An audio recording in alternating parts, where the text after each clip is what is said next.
galerinha do 7º ano, e aí, como é que vocês estão? Espero que estejam todos bem, todo mundo se cuidando aí, se protegendo, estudando, acompanhando todas as aulas de todos os seus professores. Vou compartilhar aqui o slide com vocês, calma aí, rapidinho. Vamos lá para mais uma aula de geografia. E a aula de hoje é aula de revisão. Vamos revisar o conteúdo da aula anterior, certo? Da semana passada. Então, para quem não me conhece ainda, eu sou professora Isana, sou professora de geografia. Vamos lá para mais uma aula de geografia. Então, hora de estudar, né? Hora de estudar, eu sempre lembro para vocês peguem o material, certo? O livro, o caderno, a caneta e o lápis, a borracha, para irem fazendo aí suas anotações e no final da aula, lembrando que tem atividade, não é isso? Então, lembrando que atividade aí no final da aula. Então, nossa aula de hoje é aula de revisão, como eu já falei, e nós vamos revisar da página 52 até a página 60. E na página 61, nós teremos algumas questões da atividade do livro de vocês. Vamos? Então, vou falar um pouquinho, né, sobre essa questão da formação do território brasileiro.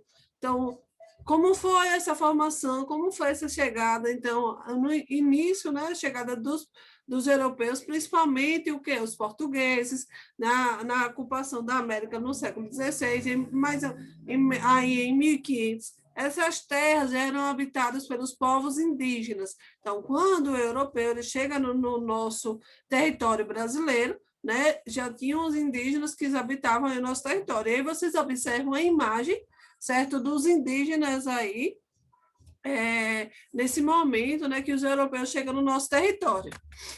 Então, muitos povos indígenas mantinham suas línguas, hábitos alimentares, tradições religiosas, né, constituindo uma enorme diversidade cultural e que foram chamados aí, eles chamavam de índios.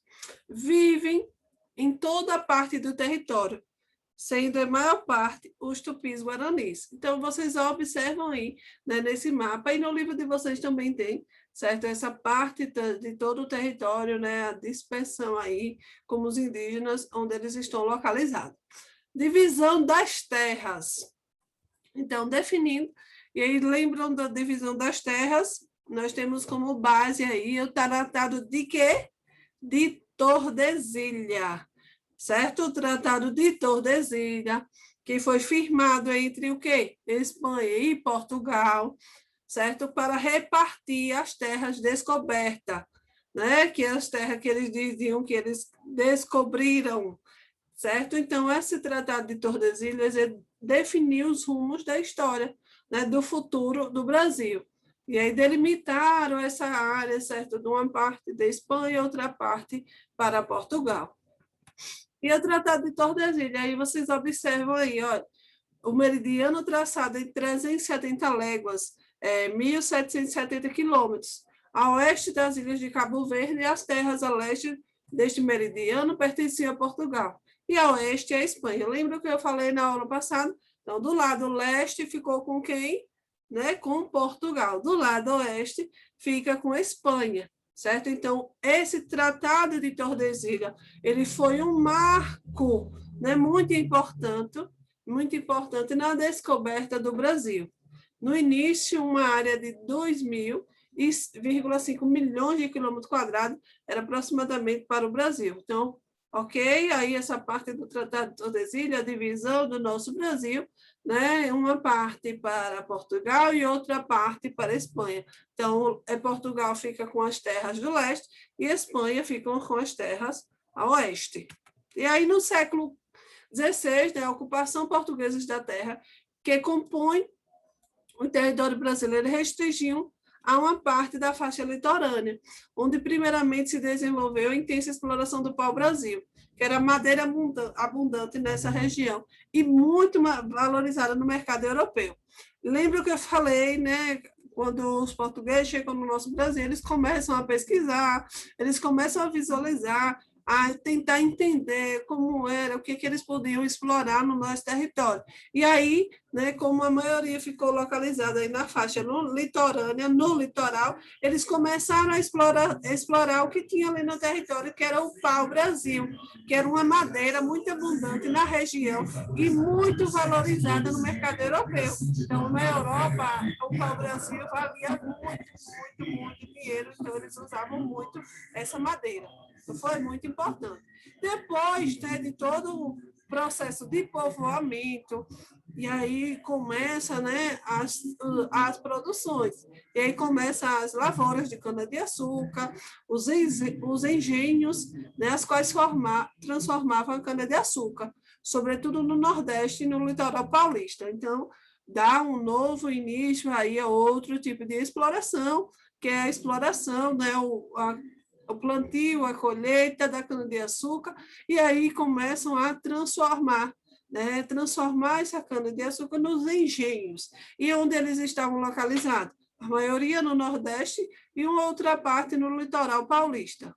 Então, inicia a fixação da população em pequenos núcleos urbanos. As primeiras vilas e cidades, aí elas são chamadas de São Vicente, Olinda, Nossa Senhora da Vitória, São Sebastião do Rio de Janeiro e Salvador, a qual se tornou sede do governo português na colônia. Então, lembra da aula passada que falamos sobre a importância de Salvador, então, para o nosso Brasil. Capitanias hereditárias. Então, a capitanias hereditária, o principal objetivo era produzir e ocupar as terras, certo? Mas era qualquer pessoa que ia ocupar, que ia produzir essas terras.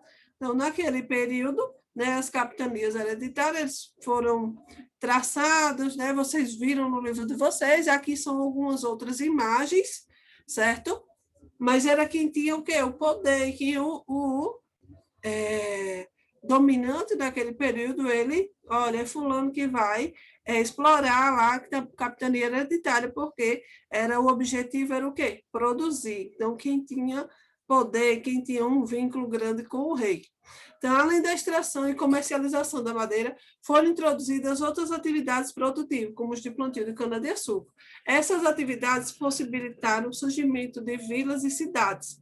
Então, essa divisão, aí vocês observam no mapa essa divisão, né, das capitanias hereditárias. Lembrando que qual era o objetivo das capitanias hereditárias? Produzir e ocupar as terras. E aí nós vamos falar um pouquinho sobre regionalizar. Lembra aí do contexto da aula passada, né? Regionalização, que é, né, o porquê regionalizar, qual é o critério de regionalizar. Então, regionalizar é tentar dividir, né, os territórios para organização. Eles têm alguns critérios que são adotados para regionalizar, né? Os critérios, eles podem ser critérios naturais, critérios históricos, culturais, políticos, sociais e econômicos, certo? Então, existem vários e vários critérios que eles adotam, né? Os especialistas, os estudiosos, quem faz todo o levantamento de dados, principalmente o IBGE, né, Instituto Brasileiro de Geografia e Estatística, ela reúne, né, todos esses dados e reúne as características semelhantes e o critério adotado para regionalizar aquele território, ok? Então, nós temos a regionalização oficial brasileira, como eu já falei, né, que a regionalização brasileira, que é oficial, é a do IBGE, Instituto Brasileiro de Geografia e Estatística. A mais recente regionalização do nosso Brasil é de 1990. Então, a regionalização é usada para descentralizar a administração e, assim, planejar melhor as ações governamentais e ainda para coletar dados e realizar estudos sobre determinado território. Então, ele faz todo o processo né, de levantamento, e aí observa, faz a regionalização, e aí começa a pesquisar o que é que naquela região está precisando de investimento, se é saúde, se é educação, se é transporte, se é turismo, e aí os governantes, né, a partir de todos esses dados, eles vão observar o que é que está precisando naquela região e vão começar a fazer seus projetos para fazer seus investimentos. Ok? Então, o Brasil é dividido em quantas regiões? Alguém sabe? Alguém lembra aí da aula passada? Ele é dividido em 5 grandes regiões, que também são chamadas de macro-regiões. Vocês vão observar agora. Então, nós temos aí região norte, de verde, região nordeste, de laranja, região centro-oeste, que está de rosa, região sudeste, de amarelo, e região sul, a que está de lilás. Então, nós temos aí a divisão, né, do Brasil em macro-regiões. Mas esse processo de regionalização no Brasil fica só nessas macro-regiões? Existe outro processo de regionalização no Brasil? Sim, existe outro processo de regionalização no Brasil, e eu vou mostrar para vocês agora. Então, esse critério de regionalizar em macro-regiões foi uma combinação de aspectos naturais, aspectos sociais e aspectos econômicos das regiões, certo? E aqui nós temos aqui os complexos regionais. E aí nós temos a Amazônia, Nordeste e Centro-Sul.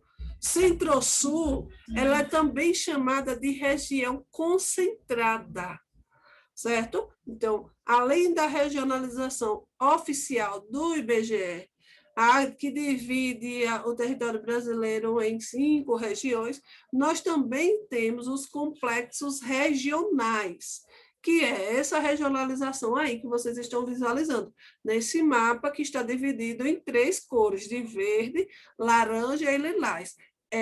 Ela é uma regionalização baseada em complexos regionais, que divide o Brasil em 3 grandes complexos, o Nordeste, a Amazônia e o Centro-Sul, ou também chamada de região concentrada, certo? Então, essa regionalização do Brasil considera as características históricas e econômicas diferenciadas entre as regiões, sem se ater às delimitações das fronteiras políticas interestaduais. E aí vocês observam que tem estados que ela fica, né, localizada em dois grandes complexos, certo? E aí vocês observam aí, por exemplo, o Tocantins, ele está no complexo da Amazônia, ele está no complexo do Centro-Sul. Então, ele consegue fazer essa... Maranhão, ele está no complexo aí, certo? Da Amazônia, ele está no complexo do Nordeste, certo? Então, essa regionalização, ela consegue obter todas essas informações, né, essas características, e as fronteiras, elas não ficam delimitadas às fronteiras políticas interestaduais. Então, elas podem estar, né, um estado, ela pode fazer parte de dois complexos regionais. Depende muito da localização, é o que vocês estão observando aí no mapa, certo? Então, região Centro-Sul também pode ser chamada de região concentrada. Por que, professora, região concentrada? Porque é onde está concentrada a maior parte das indústrias do nosso Brasil, é na região Centro-Sul, dos complexos regionais, certo? E vamos falar agora um pouquinho da nossa região Nordeste. Então, falar do Nordeste é muito fácil, né? Então, nós temos aí uma região, desde o período lá de colonização do território brasileiro, né, o Nordeste foi caracterizada a região mais rica do país, certo? A partir desse período, teve sua importância política e econômica diminuída. Então, vocês vão observar agora o porquê, né, o Nordeste ele perde, né, esse cargo aí de região mais rica, esse patamar de região mais rica. Então, a perda do Nordeste foi a transferência, certo, da capital da colônia em 1763, que foi de Salvador, que era a capital da colônia, para o Rio de Janeiro. Então, o que foi que aconteceu? O Nordeste acaba perdendo, né, com essa saída, de Salvador, né, de perder dessa capital ser transferida para o Rio de Janeiro. Então, economicamente, toda a produção da cana-de-açúcar começou a entrar em declínio e acabou, né, com que o Nordeste perdesse sua fonte de produção de riqueza. Então, aí, o que foi que aconteceu? Muitas pessoas acabaram migrando, certo? Da região Nordeste para outras regiões, em busca de condições de vida melhor, né? Em busca de uma qualidade de vida, porque, né, o trabalho que eles tinham, a fonte de trabalho ali, a fonte de riqueza, a fonte de dinheiro, de economia, acabou, né, entrando em declínio.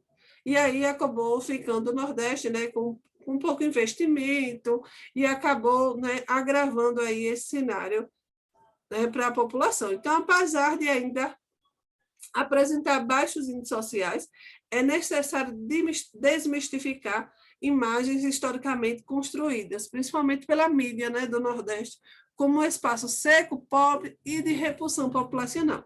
Então, resumindo, o Nordeste, né, foi uma região rica, mas aí o que foi que aconteceu? Quando perdeu, né, quando acabou sendo a capital da colônia sendo transferida de Salvador para o Rio de Janeiro, a sua economia entrou em declínio, por causa da questão da produção da cana-de-açúcar, e muitas pessoas acabaram saindo do Nordeste para outras regiões em busca de qualidade de vida, mas nós observamos hoje, né, que é necessário visualizar o Nordeste como uma região hoje, né, que está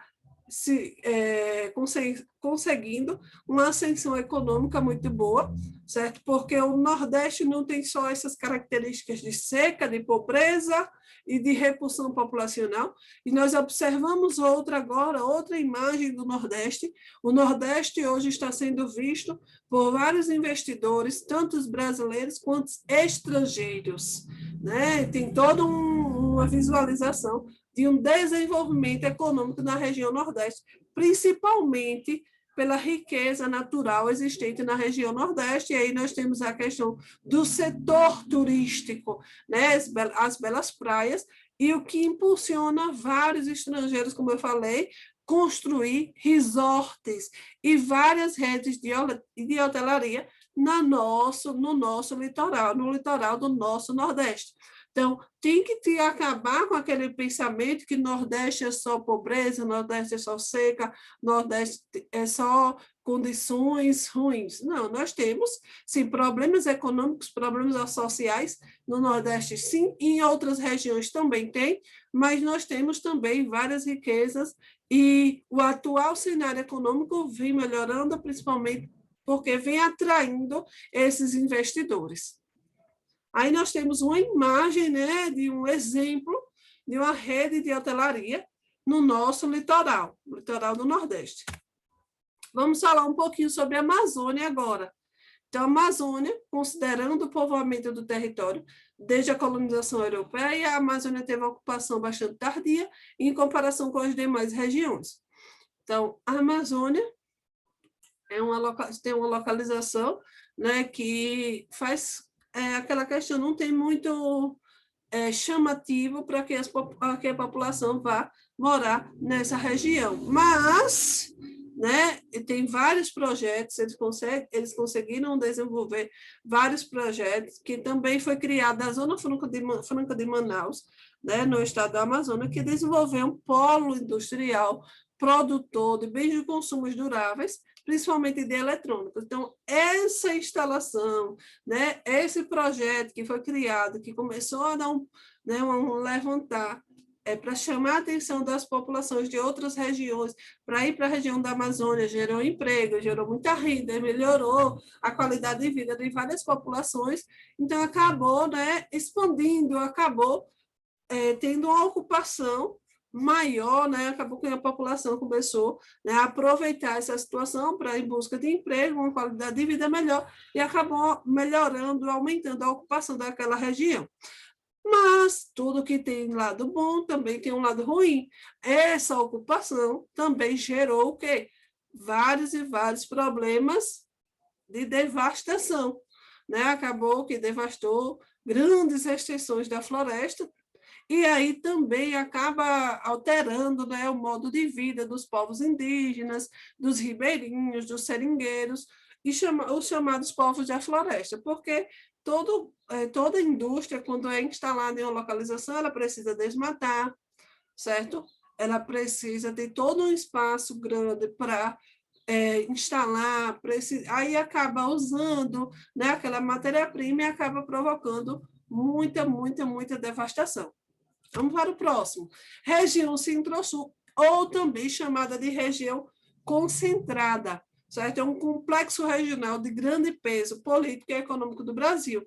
Então, nela está situada a capital federal, Brasília, e as duas maiores metrópoles do nosso país, que elas são, né, São Paulo e Rio de Janeiro. Então, é uma região de atração populacional, certo? Tem uma produção industrial grande, agropecuária também grande, tem os principais portos, os principais aeroportos, tem várias sedes de várias empresas muito importantes, vários setores, né, de serviços. Então, o desenvolvimento, né, de lá é muito acelerado, mas também com um desenvolvimento muito grande, também existem problemas urbanos, problemas como violência, condições precárias de moradia, porque a quantidade de população é muito grande e acaba, né, gerando vários problemas, certo? Vamos para a próxima. Então, vamos lá para a nossa atividade. Nós temos aí a atividade na página 61. Vamos lá? Então, bem fácil. Quarta questão. O que significa regionalizar? Falamos sobre isso no instante. Então, regionalizar é você delimitar áreas que apresentam características semelhantes, sendo um ou mais critérios adotados, dividindo-se em território e regiões. Lembram que os critérios eles podem ser critérios naturais, critérios econômicos, critérios sociais, critérios culturais, e etc. Letra B, o que é região? Então, é cada área ou parte delimitada, certo? Para regionalizar, corresponde a uma região, ou seja, uma porção do território que apresenta características semelhantes. Então, uma área delimitada é uma porção do território que apresenta características semelhantes. E aí nós temos qual a finalidade de regionalizar o território? Falamos sobre isso também. Então, qual a finalidade? Por que de regionalizar? Né? É interessante regionalizar porque auxilia muito na administração pública, pois permite a descentralização política, o planejamento das ações governamentais, a organização da coleta de dados estatísticas e o estudo sobre determinadas porções do território. E a partir dessa regionalização é que os governantes eles vão começar a agir, né, em busca de melhorias para aquelas regiões. Vamos para a próxima. Com base na regionalização brasileira, proposta por Milton Santos e Maia Laura Silveira, descubra qual a região descrita em cada item a seguir. Letra A, caracterizada pela concentração da ciência, da técnica, da informação, trata-se da área mais desenvolvida economicamente do território nacional. Qual é a região? Já a região concentrada. Letra B, é uma área de ocupação periférica recente que se destaca pela agricultura moderna, mecanizada e com intensa utilização de insumos agrícolas, fertilizantes, adubos químicos e agrotóxicos. Então, nós temos a região que é região centro-oeste.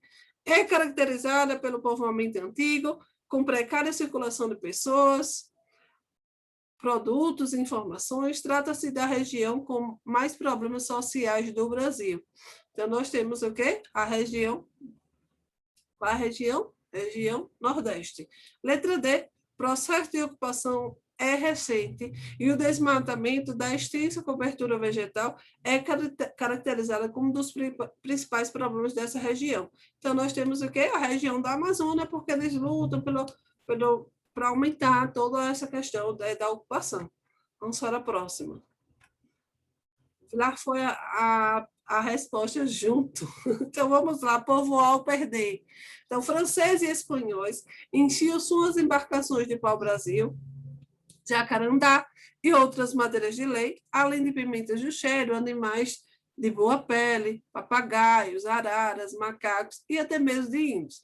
Estava na hora de o rei de Portugal tomar uma atitude, povoar ou perder as terras do Brasil. Só que havia uma maneira de garantir a fixação das pessoas à terra plantar. Quais foram as medidas políticas e econômicas implementadas por Portugal para garantir a posse das terras ocupadas da América? Então, Portugal iniciou o cultivo de cana-de-açúcar e implementou o sistema de capitanias hereditárias.